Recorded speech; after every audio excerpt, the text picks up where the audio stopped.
Bismillahirrahmanirrahim. Assalamualaikum warahmatullahi wabarakatuh. Alhamdulillahirabbil alamin wassalatu wassalamu ala afdhalil anbiya'i wal mursalin wa ala alihi wa sahbihi wa man istana bi sunnatihim wa ihtada bi hudahum ila yaumiddin. Allahumma fa'alna bima 'allamtana wa 'allimna ma yanfa'una wa zidna 'ilma. Rabbi ishrah li sadri yassir li amri wa hlul 'uqdatam min lisani yafqahu qawli. Amma ba'du. Para imam, para ustaz, bapak-bapak, ibu-ibu, jamaah salat maghrib yang dirahmati Allah serta adik-adik yang berbahagia. Alhamdulillah pada malam hari ini kita kembali bisa hadir dalam kajian rutin setiap malam Ahad dalam kajian fikih, dalam bab fikih ibadah, terkhusus lagi bab salat Jumat, bab tentang salat Jumat. Bapak Ibu, pada minggu yang lalu kita sudah membahas tentang siapa yang tidak wajib dan siapa yang wajib untuk melaksanakan sholat Jumat. Kemarin sudah kita sampaikan yang tidak wajib itu satu adalah wanita, ya, para wanita yang sudah ada kewajiban untuk sholat zuhur, tidak wajib bagi mereka untuk sholat Jumat. Kemudian yang kedua adalah anak-anak yang masih di bawah umur. Kemudian yang ketiga, orang yang sakit yang sulit untuk berangkat pergi melaksanakan sholat Jumat. Nah, dalam pengertian sakit ini sama juga kemarin sudah dibahas, seseorang yang sedang merawat orang sakit yang sulit untuk ditinggalkan. Ya, artinya walaupun badannya sehat, tapi karena keberadaan si perawat ini tadi juga ya menyangkut keselamatan orang yang sedang sakit, maka orang yang merawat tadi bisa mendapat keringanan untuk tidak berangkat melaksanakan sholat Jumat.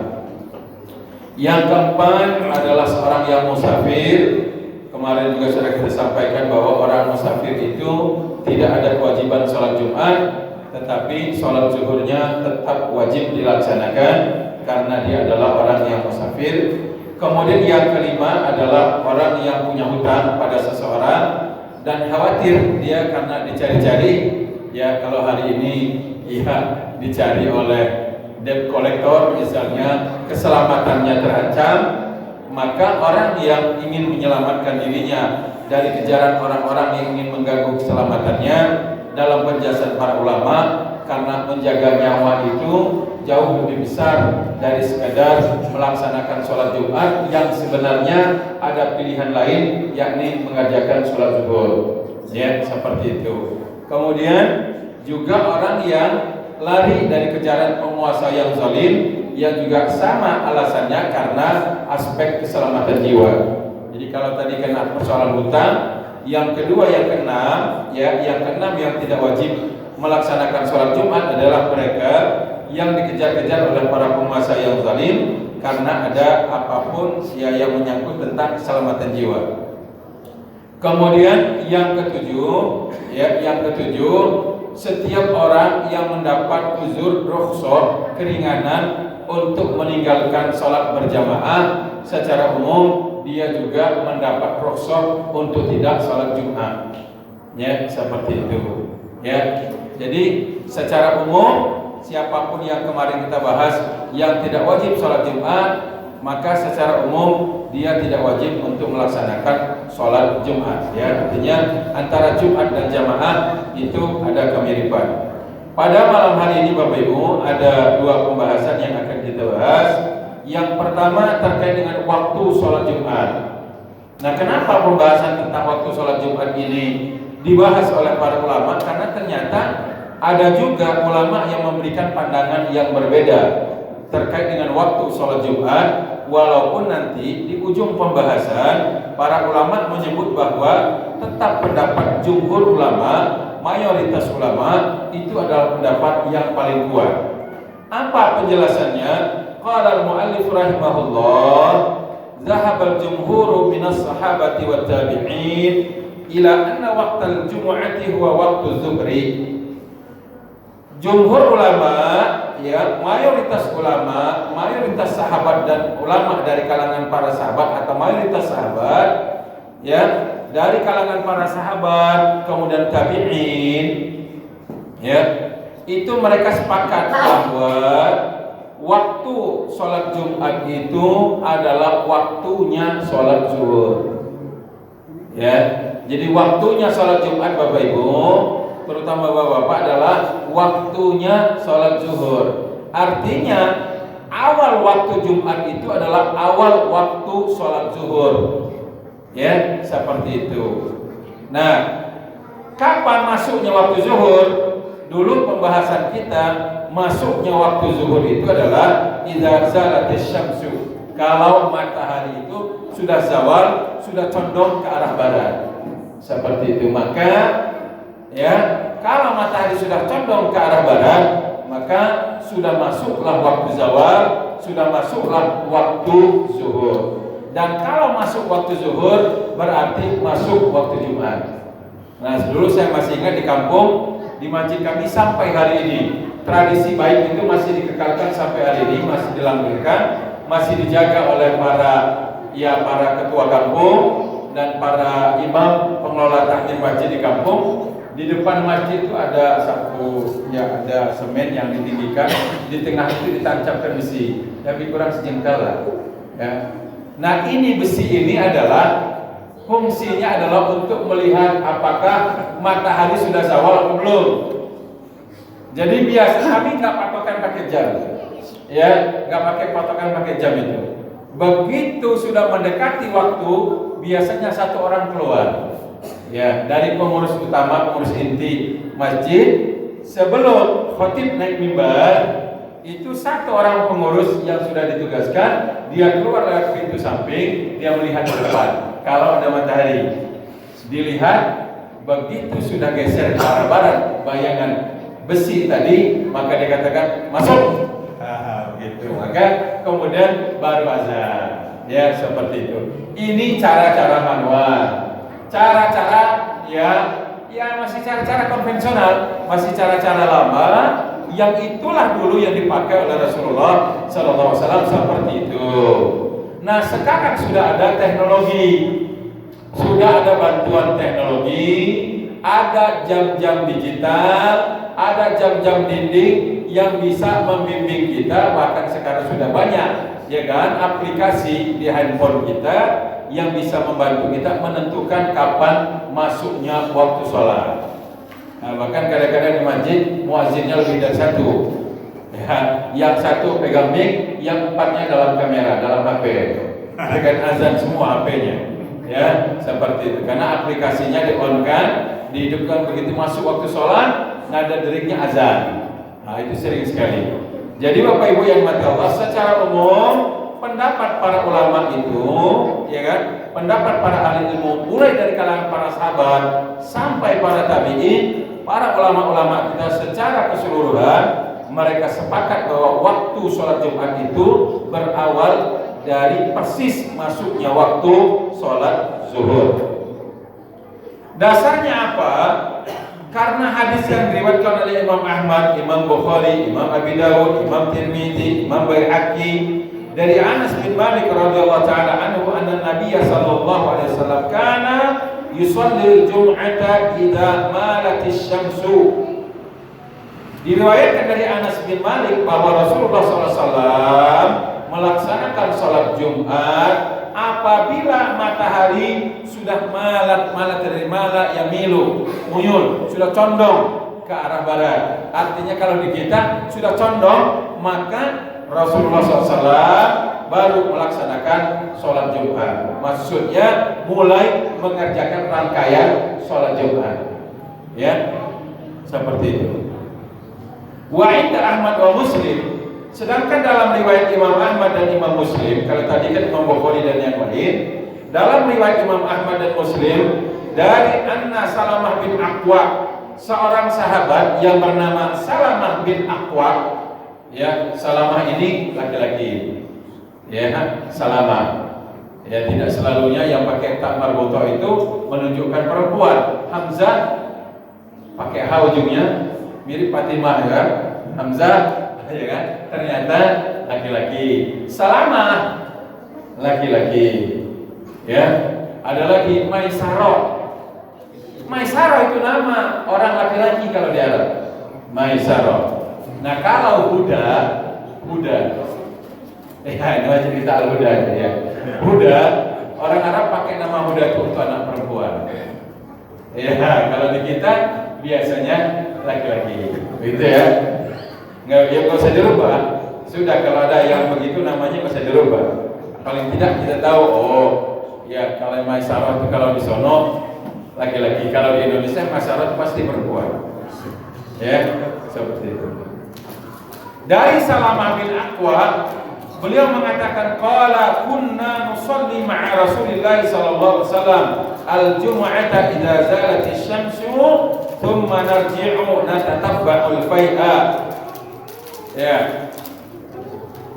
Kata Salamah bin Aqwa, kami dulu melaksanakan sholat Jumat bersama Rasulullah SAW apabila matahari sudah zawal, sudah condong. Kalau di kita ke arah barat. Setelah selesai sholat, kata Salamah radhiyallahu anhu, summa narji'u, lalu kami pulang dari sholat Jumat, natatabba'ul fai'. Kalau kami pulang Jumat itu karena panas yang begitu terik, kalau pulang itu cari tempat-tempat di jalan itu yang agak teduh jalurnya. Ya sama lah kalau kita. Kalau misalnya pas jalan yang panas terik, kita cari yang rokok, cari yang teduh-teduh. Ya dari pohon ini ke pohon itu terus sampai ke rumah. Begitu. Jadi begitulah dulu para sahabat kalau pulang sholat Jumat rumahnya jauh, kalau panas yang luar biasa mereka cari jalan-jalan yang agak rindang, yang agak teduh biar tidak kepanasan. Nah maksudnya kenapa diceritakan pulangnya itu masih panas, menandakan itu di awal zuhur, ya bukan ujung sore, ya apalagi masih pagi hari. Nah itu maksudnya beliau menceritakan kalau pulang cuaca masih sangat terik, sampai kami itu kalau pulang mencari jalan-jalan yang agak teduh. Nah itu maksudnya. Jadi dua hadis ini Bapak Ibu menjelaskan bahwa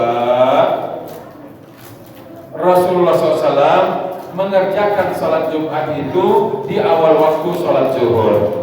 Wa qala al-Bukhari waqa'atil jum'atu idza zalatis syamsu. Imam Bukhari mempertegas salat Jumat dikerjakan apabila matahari sudah condong, sudah zawal. Wa kadzalika yurwa an Umar wa an Ali wa an Nu'man bin Bashir wa Umar bin Hurayth radhiyallahu ta'ala anhum wa kadza Syafi'i sallallahu Nabi sallallahu alaihi wasallam wa Abu Bakrin wa Umar wa Uthman wal a'immatu ba'dahum kullu jum'atin ba'da zawal. Ya, kata Imam Bukhari, salat Jumat dikerjakan setelah matahari zawal, condong ke arah barat. Ini juga diriwayatkan dari Umar bin Khattab, dari Ali bin Abi Thalib, juga dari Nu'man bin Bashir, juga dari Amr bin Hurayth radhiyallahu ta'ala anhum semuanya. Imam Syafi'i berkata, sallallahu Nabi sallallahu alaihi wasallam dan Abu Bakar, Umar dan Uthman dan para imam-imam setelah mereka, para ulama setelah mereka mengerjakan salat Jumat setelah matahari condong. Jadi dari beberapa penjelasan ini Bapak Ibu jelas sekali bahwa ya mayoritas ulama tadi menjelaskan bahwa pelaksanaan sholat Jumat ini setelah matahari condong. Nah, kenapa ini dibahas oleh penulis kitab fikih sunnah? Karena ternyata ada pendapat lain. Wa zahabatil Hanabilah wa Ishaq ila anna waqtal jum'ati min awwali waqti sholatil Id ila akhiri waqti zuhri. Ada pendapat lain yang mengatakan dari pendapat para pengikut Imam Ahmad bin Hanbal, dari Imam Ishaq, sebagian ulama menyebut bahwa waktu sholat Jumat dikerjakan dari awal sholat Id, dari waktu sholat Id. Sholat Id kapan? Kita sholat Id jam berapa? Jam 7 ya? Kalau di kita jam 7 ya? Ya, maksudnya dari pagi. Kalau di Madinah kalau tidak salah jam setengah 7 ya. Setengah 7 sholat Id. Dan khutbahnya hampir sejam. Kadang ada yang lebih. Ya, Jadi dalam sebagian pendapat pengikut Ahmad bin Hanbal dari mazhab Hambali dan juga sebagian ulama menyebutkan bahwa waktu sholat Jumat itu dari pagi hari sampai berakhir waktu zuhur. Nah, jadi ada pendapat itu. Nah, tetapi pendapat ini, Bapak Ibu yang dirahmati Allah, dibantah oleh para ulama. Kenapa dibantah oleh para ulama? Apa sih dalil mereka? Mereka juga memakai dalil. Apa dalilnya? Mereka menyebutkan dari sahabat Jabir bin Abdullah. Hadis ini riwayat Imam Ahmad, Imam Muslim dan Nasa'i. Dari sahabat Jabir, qala kana Rasulullah sallallahu alaihi wasallam yusallil jum'ata thumma nadhhabu ila jimalina nurihuha hina tazulu syamsu. Ya. Kata sahabat Jabir bin Abdullah, kami adalah Rasulullah SAW sholat Jumat bersama kami. Lalu selesai sholat Jumat, kami membawa onta-onta kami ke padang pasir, ke tempat pengembalaan. Lalu kami bawa pulang lagi setelah matahari tergelincir. Nah, jadi dari riwayat ini tadi, sholat Jumat, lalu kemudian selesai sholat bawa ontanya ke padang rumput, setelah itu dibawa pulang, baru masuk waktu zuhur. Nah, ini riwayat, namanya riwayat. Ya, hadis ini dijawab oleh para ulama. Salah satu jawabannya adalah bahwa hadis ini tidak bisa dipakai. Ya, tidak bisa dipakai. Menurut sebagian ulama tidak bisa dipakai. Dan yang paling kuat ayat Al-Quran juga menjelaskan itu, dan hadis-hadis tadi juga menjelaskan. Ya, maka di sini dikatakan oleh para ulama ketika menjelaskan hadis tadi, wa fi hadza tasrihun bi annahum salluha qabla zawali syamsi. Dari penjelasan sahabat Jabir bin Abdullah tadi tergambar pada kita bahwa seakan-akan Nabi melaksanakan sholat Jumat sebelum matahari zawal. Mereka juga berdalil dengan hadis Abdullah bin Saidan As-Sulami radhiyallahu ta'ala anhu, qala syahidtul jum'ata ma'a Abi Bakrin fakanat khutbatuhu wa salatuhu qabla nisbin nahar summa syahidtuha ma'a Umar fakanat salatuhu wa khutbatuhu ila an aqula intasafan nahar thumma syahidtuha ma'a Uthman fakanat salatuhu wa khutbatuhu ila an aqul zawalin nahar fama ra'aitu ahadan aba dzalika wala ankarahu. Hadis yang kedua yang dipakai oleh pengikut mazhab Hambali dan juga Imam Ishaq, mereka berdalil dari satu riwayat yang menyebutkan bahwa Abdullah bin Saidan As-Sulami, seorang sahabat, pernah berkata, aku pernah menyaksikan salat Jumat bersama Abu Bakar. Salat dan khutbahnya selesai ketika belum masuk setengah hari. Jadi pertengahan hari itu belum masuk, sudah selesai. Ini riwayat. Ya. Kemudian di zaman Utsman, kata beliau, di zaman Utsman sampai kemudian khutbahnya di zaman Umar tadi ya, di zaman Abu Bakar gak nyampe setengah hari. Di zaman Umar sampai setengah hari. Di zaman Utsman selesai sholat dan khutbahnya itu sampai matahari tergelincir. Nah, ini riwayat tadi dijawab oleh para ulama bahwa riwayat tadi tidak menggambarkan bahwa sholat Jumat itu sebelum masuk waktu zuhur. Sebab kalau digabungkan dengan hadis-hadis yang sebelumnya, maka kesimpulannya adalah bahwa Abu Bakar datang pagi, Umar datang pagi, Utsman juga begitu. Itu hanya menggambarkan bahwa dulu para sahabat itu berangkat sholat Jumatnya pagi-pagi. Begitu. Nah, di sebagian tempat hari ini ada Bapak Ibu di kota-kota kalau nggak salah ya, itu sebelum masuk Jumat kadang-kadang ada pengajian. Jadi ketika jamaah sudah masuk, Seingat saya di Jakarta, di beberapa masjid di Jakarta, sebelum masuk waktu Jumat ketika jamaah sudah banyak yang datang, itu takbir menyediakan pengajian dulu. Ya, sambil menunggu waktu Jumat. Jadi pengajian dulu, ceramah dulu sebentar sampai mendekati masuk waktu Jumat. Baru nanti Jumat ada khutbah Jumat. Begitu. Nah, saya tidak membandingkan antara yang dilakukan orang hari ini dengan apa yang dilakukan oleh sahabat di zaman Nabi, tidak. Tapi menggambarkan kata para ulama bahwa dulu Abu Bakar, Umar, Utsman, Ali, mereka datang sholat Jumat itu awal. Ya, maka ada riwayat sahabat yang mengatakan bahwa mereka bukan Jumatnya, pelaksanaan sholat Jumatnya sebelum matahari tergelincir, tetapi mereka hadir Jumatnya lebih awal. Nah, itulah Bapak Ibu pembahasan pertama pada malam hari ini. Kesimpulannya kata para ulama, tetap kesimpulannya pendapat yang paling kuat dan ini yang disepakati oleh kaum muslimin sampai hari ini, bahwa masuknya waktu Jumat adalah ketika masuknya waktu zuhur. Jadi tidak ada perubahan apapun, itu hanya nukilan kutipan pendapat dari ulama-ulama kita terdahulu. Yang kita hargai pendapatnya, sebab itu adalah kebebasan menyampaikan pendapat berdasarkan dalil yang mereka yakini. Tetapi dalil yang disampaikan oleh jumhur ulama, mayoritas ulama itu jauh lebih kuat. Seperti itu Bapak Ibu. Ini pembahasan yang pertama terkait dengan waktu sholat Jumat. Yang kedua, ini juga pembahasan penting Bapak Ibu. Al-adadul ladzi tan'aqidu bihil jum'ah. Nah, ini kemarin sempat kita singgung juga sedikit. Jumlah batas minimal ya terjadinya jamaah sholat Jumat. Ya.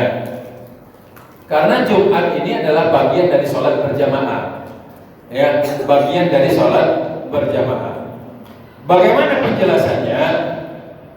La khilafa bainal ulama fi anna al-jama'ata syartun min syuruti sihhatil jum'ah. Tidak ada perbedaan di kalangan para ulama, artinya sepakat bahwa berjamaah adalah syarat sahnya sholat Jumat. Jadi nggak ada sholat Jumat sendiri-sendiri. Nah, kalau sendiri-sendiri sholat Jumat itu sholat zuhur namanya. Kan? Bukan sholat Jumat. Jadi jangan sampai nanti capek juga kalau udah Jumatannya penuh. Banyak juga anak-anak penuh berjubel. Udahlah, kita sholat Jumat di rumah sendirian. Ya nggak sah. Sebab syarat dari sholat Jumat itu adalah berjamaah. Jadi la khilafa bainal ulama. Tidak ada perbedaan di kalangan para ulama bahwa berjamaah itu adalah salah satu syarat dari sekian banyak syarat tentang sahnya sholat Jumat. Nah, kemarin sudah kita bahas sahnya sholat Jumat itu. Apa dasarnya? Di hadis Tariq bin Syihab. Jadi selalu ulama itu kalau menyebut hukum itu pasti ada dalil. Ya, jadi ketika dikatakan berjamaah itu adalah syarat sahnya sholat Jumat, apa dasarnya? Satu, riwayat dari sahabat bernama Tariq bin Syihab. Anna Nabi sallallahu alaihi wasallam qala al-jum'atu haqqun wajibun ala kulli muslimin fi jama'atin. Ya. Apa maknanya? Al-jum'ah, salat Jumat itu adalah hak wajib atas setiap muslim. Nah, maksud wajib di sini bukan wajib lawan dari sunnah ya. Maksudnya hakun wajibun itu berhak. Jadi sholat Jumat itu adalah haknya setiap muslim yang memang diberikan untuk dia. Ya, sama dengan mandi sunnah Jumat itu dalam satu riwayat wajib. Bahasanya Nabi itu menggunakan istilah wajib. Tapi wajib di sini maksudnya bukan wajib hukum. Maksudnya di sini sholat Jumat itu adalah hakun wajibun ala al-jum'atu hakun wajibun ala kulli muslim. Salat Jumat adalah hak wajib ke atas setiap muslim. Maksudnya adalah mereka-mereka yang memang sudah cukup syarat. Ya, tentu kemarin sudah kita bahas, bukan kemudian setiap muslim wajib. Tentu ada penjelasan-penjelasannya. Sebab tadi sudah kita bahas, muslim kalau musafir nggak wajib, muslim kalau sakit nggak wajib. Begitu ya Bapak Ibu ya. Jadi Nabi bersabda, al-jum'atu haqqun wajibun ala kulli muslim fi jamaah. Salat Jumat adalah hak wajib atas setiap muslim dalam berjamaah, dalam keadaan berjamaah, dilaksanakan dalam keadaan berjamaah. Jadi kalau kita tidak berjamaah, maka salat Jumatnya tidak sah. Wakhtalafu fil adad allazi tan'aqidu bihil jum'ah. Nah, hanya saja para ulama berbeda pendapat tentang jumlah bilangan jamaah yang wajib melaksanakan Jumat karena mereka. Di berapa batas minimalnya? Beliau mengatakan, ya, di sini disebutkan oleh beliau bahwa pendapat ulama tentang jumlah bilangan, jumlah jamaah minimal sholat Jumat itu ada 15 pendapat. Ya, pendapatnya aja hampir setengah masjid. Ya kan? Banyak sekali. Kalau 15 kaul, 15 pendapat Bapak Ibu. Dan saya pikir 15 ini kayaknya sudah termasuk angka maksimal sih. Perbedaan pendapat dalam masalah fikih. Bisa kalau dalam fikih itu kan ya ada 2 pendapat, 3 pendapat, 4, 5, 6. Sekarang ya kan sampai 8, 10, apalagi di atas 10. Ya. Nah, ini disebut oleh mu'allif rahimahullah, beliau menyebutkan ada 15 pendapat yang menyebutkan yang masing-masing punya pendapat berbeda-beda tentang jumlah minimal jamaah sholat Jumat itu berapa jumlahnya. Nah, kata beliau, zakarahal hafiz fil fatah, Imam Hafiz Ibnu Hajar Al-Asqalani dalam Fathul Bari menyebutkan ada 15. Nah, nanti kalau kita ingin detail, kita buka Fathul Bari khusus bab tentang sholat Jumat. Berapa jumlahnya tadi? 15 pendapat tadi apa saja? Detailnya di sana. Oleh penulis fikih sunnah Syafi'i rahimahullah, beliau menyebut warrajih, warra'yur rajih. Nah, ini hanya mengambil pendapat yang menurut beliau adalah pendapat yang kuat. Karena tidak semua pendapat kayak tadi pembahasan kita sebelumnya tadi. Mayoritas ulama menyebut waktu Jumat itu adalah waktunya zuhur. Ternyata ada juga pendapat yang menyebut sholat Jumat itu dari pagi. Jadi gimana? Kita rubah pagi. Ya kan? Ada. Jadi kalau semua qaul itu kita ikuti, kita amalkan, aneh juga. Karena dalam fikih itu, Bapak Ibu, biasanya kalau terjadi perbedaan, para ulama itu mengkaji dari setiap pendapat yang ada, mana yang paling kuat dasarnya atau dalilnya. Itu yang penting. Nah, penguatan terhadap dalil-dalil yang ada Bapak Ibu, kadang-kadang juga kalau dalil itu sama kuat, kecenderungan setiap orang berbeda-beda. Nah, jadi wajar kalau kemudian dalam fikih itu ada perbedaan. Jadi kalau misalnya hari ini ada orang yang ingin menyamakan cara kita beribadah di dalam Islam, gak mungkin. Ya, cara kita semacam bentar lagi kita akan Ramadan. Sebentar lagi, ya, kita akan Ramadan. Cara kita berniat Ramadan pasti berbeda-beda. Ada yang sekali niat di awal Ramadan langsung 1 bulan. Ada yang setiap selesai Jumat, selesai sholat tarawih, nawaitu sama wadi. Masih ingat ya? Ya, nawaitu sama wadi. Sebentar lagi. Nah, ada yang dia niat itu setiap malam, ada yang sekaligus diborong di awal Ramadan. Gak pakai niat lagi setelah itu. Selesai.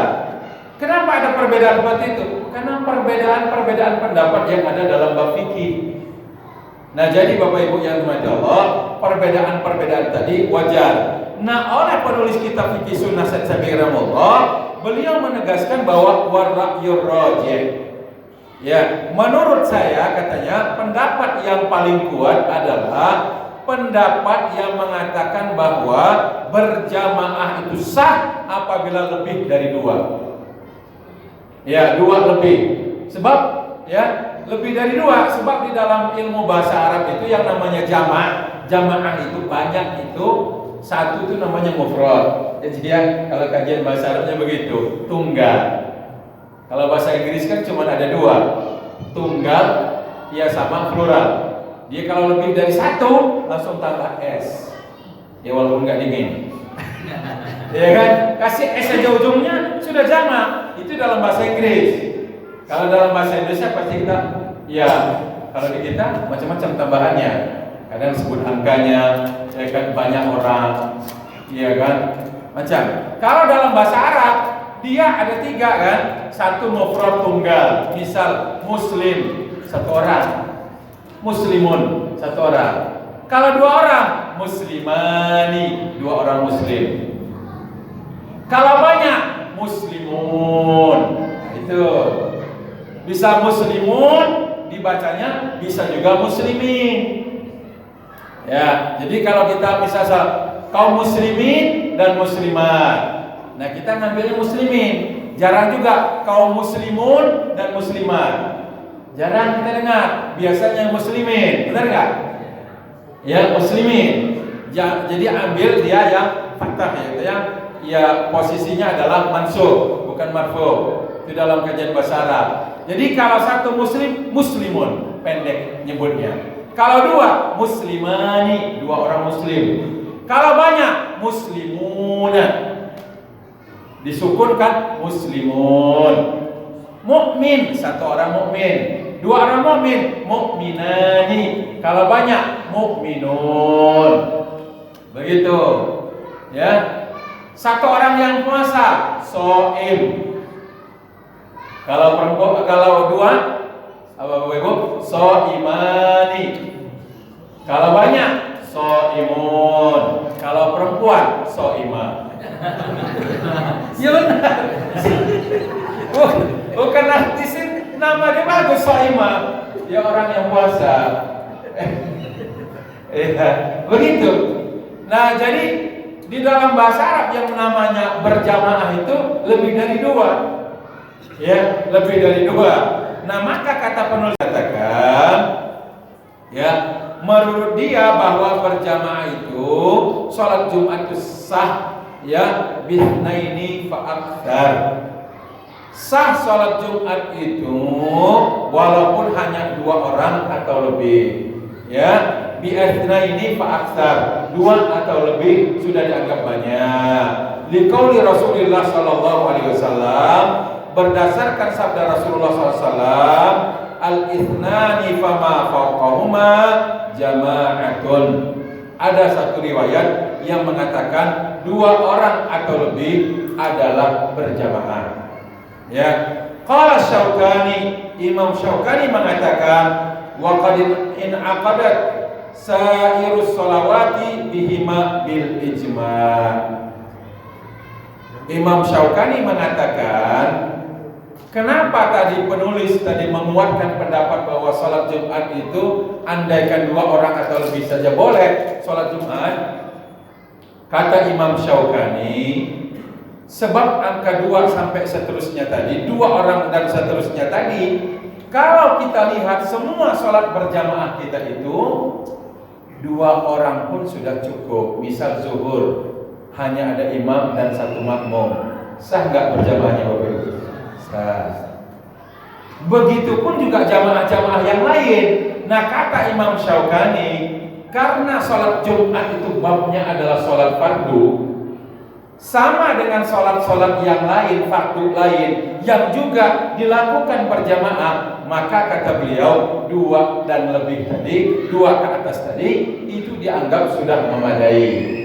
Nah, ini pendapat yang disampaikan oleh penulis tadi, bahwa 2 atau lebih dianggap sudah mencukupi, ya, seperti itu. Nah, di sini dijelaskan Bapak Ibu, ya, Wal jum'atu salatun fala takhtassu bihukmin yukhalifu ghairaha illa bidalil. Kata beliau, ya, salat Jumat itu adalah salah satu salat yang tidak memiliki kekhususan tersendiri kecuali kalau ada dalil yang menopangnya, dan dalil itu bisa dianggap kuat sesuai dengan kaidah-kaidah yang ada.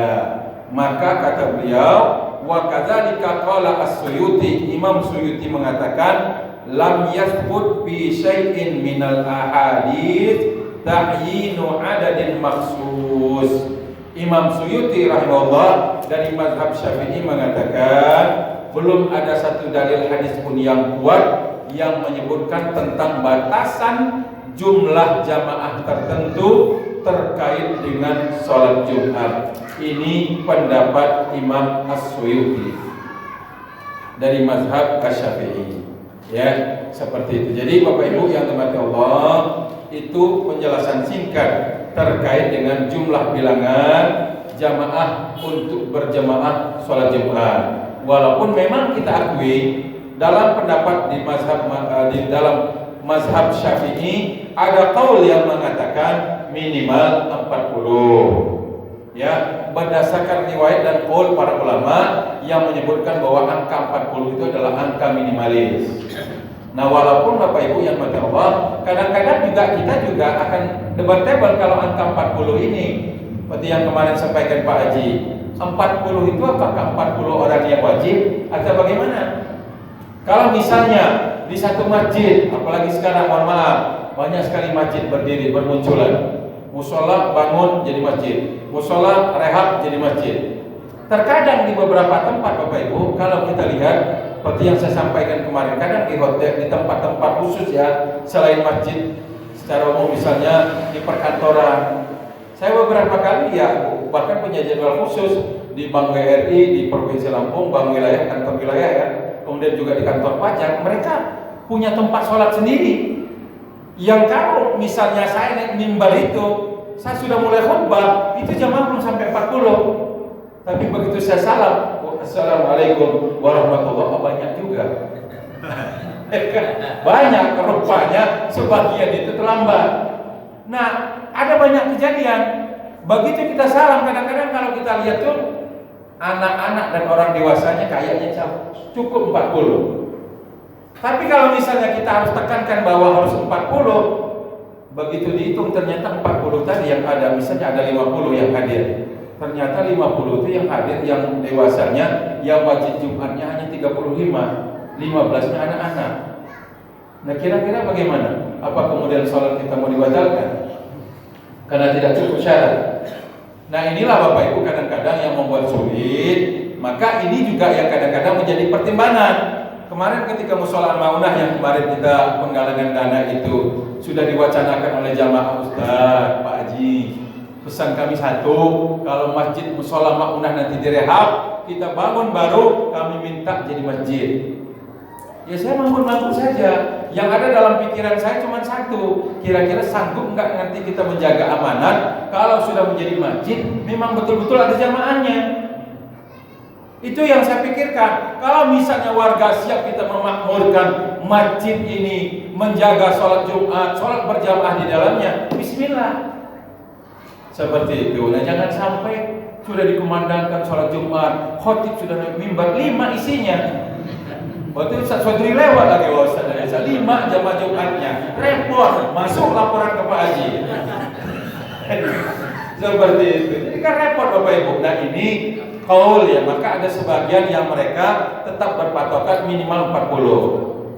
Seperti itu. Nah, tetapi ini adalah satu qaul, satu pendapat dalam mazhab Syafi'i yang itu oleh sebagian saudara-saudara kita ini masih diamalkan. Bahkan kemarin ketika kita bahas, kenapa ada orang selesai sholat Jumat kok masih sholat zuhur lagi? Ya, seperti yang saya ceritakan kemarin di Bandar Lampung, di daerah Gunung Terang, di satu masjid saya jadi khotib di situ.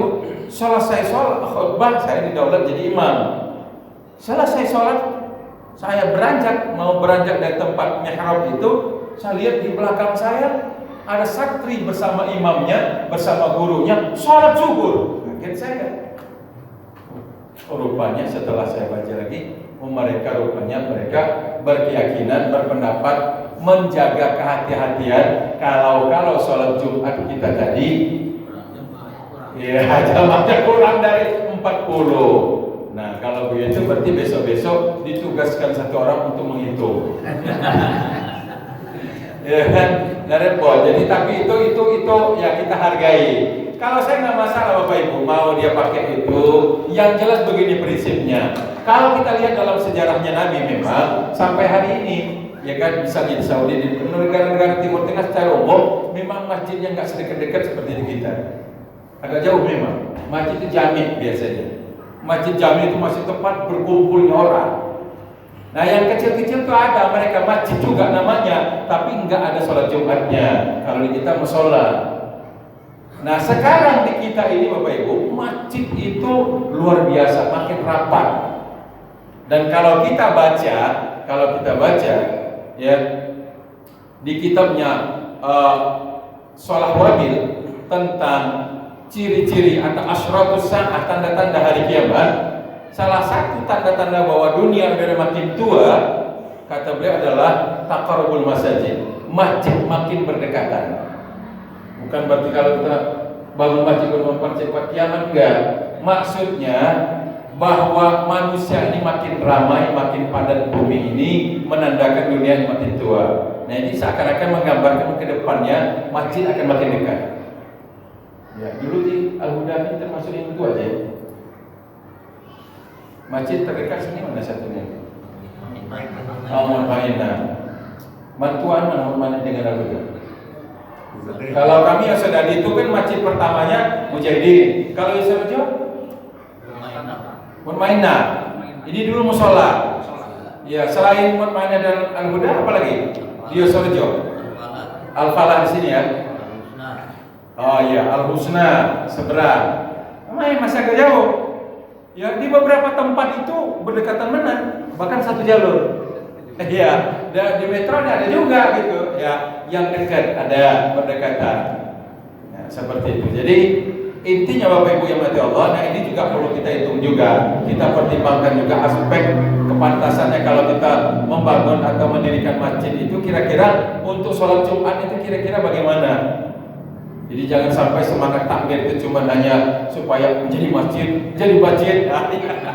Ya, itu yang belum saya putuskan di masalah Maudah sampai hari ini. Saya masih diam, ya, kan? Soalnya nanti kita serahkan penyuluh lah Ustaz Sadri seperti apa keputusannya. Jadi itu Bapak Ibu terkait dengan jumlah bilangan tadi dan juga pembahasan pertama tentang waktu sholat Jumat. Kalau ada pertanyaan, di sini juga dibahas secara panjang lebar oleh penulis tentang bagaimana dia menjelaskan tentang pendapat tadi terkait dengan rakaat sholat Jumat tadi, karena ada banyak qaul ya, ada yang mengatakan minimal, ya ada yang mengatakan 40, ada yang 30, ada yang 20, bahkan ada yang 50 seperti itu. Nah, pemberian pembatasan jumlah tadi minimalis itu tadi akhirnya diambil oleh beliau, ini yang dikuatkan oleh beliau yang penulis buku ini, karena dianggap ini tidak ada dalil khusus yang paling kuat yang menegaskan bahwa 40 itu menjadi patokan. Ya, seperti itu. Nah, tetapi kalau kita ambil jalan tengah aja. Kalau kita ingin membangun masjid, ingin mendirikan sholat Jumat, paling tidak jamaahnya itu banyak lah. Ya banyak lah, jangan kemudian sudah bangun masjid megah-megah, begitu Jumatan satu baris. Ya kan lucu juga, kayak enak juga sih ya, satu baris itu kan. Ya gimana mau makmur masjidnya, jamaah Jumatnya cuma 2 baris. Ya, sedih juga kita lihatnya. Nah kan kalau penuh kayak Al-Huda, ya hampir rata-rata penuh, kan enak seperti itu. Nah, begitulah Bapak Ibu ya gambarnya. Kalau di luar negeri, orang namanya sholat Jumat itu berjubel, karena memang jaraknya jauh-jauh. Kalau di kita dekat, Jakarta lebih dekat lagi. Ya, seperti itu. Ada pertanyaan Bapak Ibu terkait 2 hal tadi? Ada? Sudah waktu? 4 menit. Oh, 4 menit. Ya, mungkin Ustaz Sadri bisa ditambahkan? Oh, ya, monggo Ustaz. Yang kemarin Bang, itu Assalamualaikum warahmatullahi wabarakatuh. Ini tanya yang mengenai kajian kemarin, karena kemarin waktunya sudah cukup, jadi saya tanya pada kesempatan ini. Ini kami pengalaman kalau kita melihat di jamaah masjid Pak, pada waktu sholat Jumat, ini khotib sudah naik mimbar, kemudian azan. Ini jemaah ini ada yang langsung duduk, ada yang dia langsung sholat tahiyatul masjid, ada yang dia nunggu selesai azan baru dia sholat. Itu yang saya tanyakan, apakah itu sebaiknya kita duduk atau langsung sholat kemudian selesai? Ya, betul. Bisa mendengarkan. Baik. Ya, baik. Terima kasih, Ustaz. Ya, ini unik, menarik, Bapak Ibu. Jadi memang disinilah cara kita memandang dalil. Karena begini, kenapa ada orang misalnya ketika dia masuk masjid, mau khotib lagi lagi khutbah atau tidak, pokoknya begitu masuk masjid sholat langsung, ya kan? Sholat langsung. Dasarnya apa? Pasti dia kembali kepada dalil tentang sholat tahiyat masjid. Kata Nabi, kalau Anda masuk masjid, jangan duduk sebelum sholat 2 rakaat. Bahkan ulama mengatakan gak usah nyapa-nyapa dulu yang lain. Begitu masuk, langsung sholat. Ya, jangan duduk. Bahkan ada ulama mengatakan kalau dia langsung duduk, gak ada lagi tahiyatnya. Sebab duduk itu sudah menjadikan pembatal dia bahwa dia sudah duduk di masjid. Ya kan? Nah, itu dasarnya di situ. Jadi ketika dia masuk langsung sholat. Mau khotib sedang berkhutbah atau tidak, dia terus sholat. Dan kemarin dalam pembahasan kita tentang sholat Jumat, kemarin sudah kita jelaskan bahwa Nabi sedang khutbah, ada sahabat yang sholat, bahkan disuruh oleh Nabi sholat sunat tahiyat seperti itu. Nah, yang misalnya yang dia begitu masuk lagi azan nih, ya kan? Apakah langsung dia sholat atau nunggu azan selesai? Nah, kalau yang sholat misalnya berarti dia pakai hadis dari tahiyat masjid. Mau azan dan tidak, pokoknya begitu masuk masjid langsung sholat sunnah. Nah, yang nunggu azan apa dasarnya? Pasti dia kembali kepada hadis yang mengatakan kalau dengar azan suruh jauh azan. Nah itu. Jadi Bapak Ibu senang saja, maksudnya santai saja. Jadi misalnya dia yang nunggu sebentar karena dia ingin mengambil keutamaan menjawab azan. Jadi kalau misalnya ada orang masuk masjid, mau tahiyat masjid, ternyata dia masih nunggu azan, maka amalkanlah hadis Nabi tadi. Ketika dia menunda sholat tadi, betul-betul menjawab azan, bukan hitung-hitung jamaah. Ya kan, betul-betul menjawab azan. Karena ada juga yang dia nunda sholat sunatnya, tapi nggak menjawab azan, cuman tengok mana, saya mau masuk. Nah begitu. Jadi dua-duanya kan menurut saya ada dasar secara umum saja. Ya, walaupun memang kemarin sudah kita jelaskan, lagi khutbah saja Nabi mempersilahkan untuk sholat tahiyat masjid. Ya monggo, kalau misalnya nanti ada yang dia menunggu azan selesai dulu, berarti karena dia mengutamakan keutamaan menjawab azan. Kalau dia langsung sholat, berarti dia juga tidak menyalahi karena dia mengamalkan hadis. Kata Nabi, kalau masuk masjid sebelum duduk sholat langsung sunat 2 rakaat. Begitu Bapak Ibu ya. Kita ambil jalur tengahnya. Kalau mau dikatakan dua-dua mana yang lebih bagus? Ya kalau yang saya lihat di tempat-tempat yang biasanya jarang orang nunggu. Begitu masuk lagi azan sekalipun, bahkan khutbah pun terus masuk seperti itu. Nah tetapi kalau misalnya dia menghargai azan, juga itu juga adalah perintah dari Nabi, sunnah dari Nabi. Jadi itu saja jawaban saya sendiri. Cukup ya, masuk waktu ya.